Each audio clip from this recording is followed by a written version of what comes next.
Kayla and who she is. Kayla Malec, a TikTok influencer, posts content to engage with her viewers and connects with her fans. As a viewer for years, I kept up with her content, along with her makeup, story times, and just her interaction with fans. But she is famous for her story times, giving all of her fans updates on her everyday life. Leading more into the topic, she would be criticized for many more things. Kayla, in my opinion, her look and aesthetic was what made her very iconic. From her silver highlighter, her messy freckles that went straight across, her tongue piercing that was green, and her spiky eyebrows. To me, I can never accidentally mistaken her as another influencer. Her look is what made her stand out from others. The world began to rapidly give her unneeded criticism, and comments had gotten worse. As the world had schooled her to mold herself to change her looks, she got in a relationship with her current partner at the time, Evan Johnson. Like milk on the outside, you can assume that it's fine, it's good to drink, but inside laid something really rotten. In the front of the world screens, we were shown a Karen and silly relationship that just posted very, I would say, relatable content and was very it felt like you were hanging out with them. It felt like you were third wheeling and you thought, oh wow, everything's really happy. Kayla was being abused by her partner behind the scenes of each of those videos. So my big question for the world is, she might have been on your For You, but were you really for her this whole time? This is the one time she needs her supporters and fans the most. She has suffered beyond what you can ever understand. And the parts that are really horrible is just a tip of the iceberg. Not everything that she said in her part 1 and part 2 video revealing and calling out Evan Johnson for everything that he has done, not all that has been fully revealed.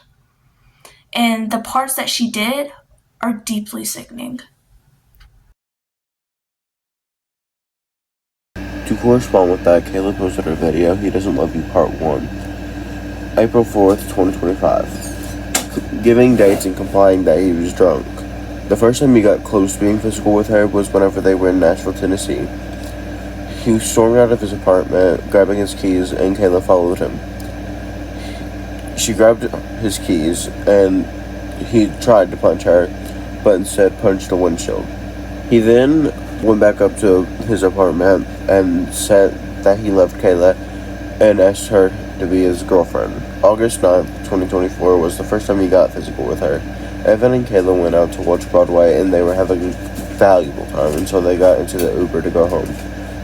They got in the Uber and he turned to look at her and said, "You're a slut," and slapped her. They argue that night when Kayla finally goes back to Evan after jumping out of the Uber, and he is calling her names, and she says in the video, everything was heating up. He then punches her in the face and starts going at it, punching her. She had tooth and dents in her bottom lip and could not eat for 3 days. That night, he broke her jaw. She was crying, saying, "You broke my jaw," over and over. He then grabbed her and slammed her up against the wall, which caused blood to smear on the wall. Kayla and Evan were supposed to take a trip to Hawaii, but a few days before, she offered to take his car to a car wash and wash it for him, but he snapped and said she was going to go out cheating and F every guy she sees. So he takes her to the car wash, and she's sitting in the passenger seat petrified by his monstrous actions. He slammed her head against the car window and forced her to clean the car. Now, there's more to him being physical towards her, but sometime last year, they went to spend time with his parents, not that far from here. They went to Knoxville and stayed in cabins with his parents. It was normal until they were ready to leave. Caitlin was downstairs, and take note that his brother was down there too. But she could not find her charger. While she was looking, he walked downstairs before she could even stand up. He started accusing her. "You tried to F my brother? Are you trying to F my brother?" He kept saying the same thing repeatedly. Moving aside from Kayla, even though it is her story, we're going to investigate Evan's side of the story. Now, we all know that Evan's story was such a deep fake that barely anyone believed. In his video before Kayla came out with the "He Doesn't Love You" video, he said, introducing the video, "The whole 9 months we were together, she said I was abusing her, right? Right? Why would we go out all the time and do these crazy adventurous stuff if the whole time it was terrible?" When you hear that, you might stop in your tracks and think for a moment, did he really just say that? In part 2 of the video, he says, she's texting this other guy that is a big influencer and she is literally doing that for clout chasing. Which is ironic considering that she has every single piece of evidence that deals with this case and can easily prove that everything that he's saying is a lie. There's still many videos out there that involves Evan still speaking about the situation, but I could not find enough evidence to support his claim that he was being abused by Kayla, as he says in, once again, part 2 of his video. Zach Sellers went on a recent podcast to address some serious allegations against James Charles and his ex-friend Evan Johnson. And of course, he wanted to go on the podcast to explain how he was manipulated by Evan during their time of friendship. Because since he was like the closest person to him, of course, Be Better was asking, was there anything suspicious? Was there any red flags? Because naturally, with Zach being the person that was closest to Evan, he was closest to finding out the truth. One of the red flags that Zach spoke about was Evan was asking him for advice and was like, what if Kayla comes out with everything? Which he didn't get in specific on what it was, which he thought was kind of strange and everything. And the reason why I believe that Evan did this was because he knows he's in the wrong, and that's why he didn't went in specific about whatever it was, because he knew that as soon as he said what he did and not made himself the victim, because he wasn't, he was the monster, he would have lost his friend that was getting him into the model industry, because that's another reason why they were like connected by being friends, is because Zach's in the model industry and Evan wants to be. But also, she's a very big influencer and people would hate him, which honestly, he deserves it. I mean, why would you do it in the first place? Like, really? And he wouldn't have the control over Kayla anymore. Where James Charles ties in this whole situation is after Kayla came out with her videos, Evan went through a whole depression. And James Charles said, well, I've been through my handful of scandals. I can help you because your story also deserves to be heard. And basically, he gave him all this advice and mentored him on Snapchat and through text and calls on Snapchat, basically. And Zach, when they were hanging out and he was going to go in the car, he heard James Charles's voice, not from a YouTube video. They were on call, and James Charles was saying, well, she's a psycho. She fakes things for clout anyways. In a way, you didn't lose anything. You only won. And he was basically just hyping up Evan, which was really messed up because if you didn't know, James and Kayla had literally collabed before, seen each other in person and and she's really kind to him and James is really kind of her. So it's that's really? So as time goes on, Evan and James get very close, and Zach begins to notice this, of course, because majority of the time is when Evan and Zach are hanging out, meaning that him and James have been talking a lot lately. And they moved on from Snapchat to Instagram because Instagram has vanish mode. And of course, this was James Charles's idea because he was like, straight men, I'm gonna hunt you down, you are my prey. Girl, no, you freak, because what the freak? Yeah, and it even gets even freakier, speaking of that, because at first, James just sends pictures of his face, his ceiling, whatever, and then eventually, as they get closer, Zach realizes he's not very open about talking to James anymore. It's becoming a little bit private. And the reason why I say that is because James Charles sent him basically saying bottoms up without words and was bent over in a picture, and he didn't say any text with it.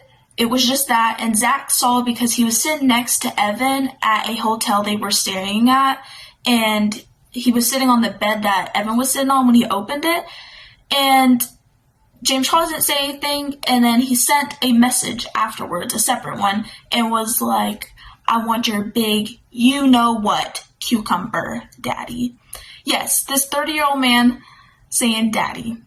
Something I'm extremely grateful for, though, is after Zach heard about what Kayla said in her part 1 and part 2 series, which I really want y'all to check that out, he immediately cut ties with Evan Johnson after the truth was out and he saw it. And thank gosh he's a man. On the other hand, James Charles isn't. He's just a boy that he should honestly just play cops and robbers at this point so he can get his butt in jail. James Charles and Snapchat is just like Sheehan because they both involve kids. And also, then he went on to Hean because he was trying to be in Ethan, and I'm pretty sure that's something else. Allegedly, there is a video on Evan's phone of him and James Charles doing it. This is all really awful, and I know that, like, healing takes time, and I hope for Kayla that that time just starts ticking as fast as it can.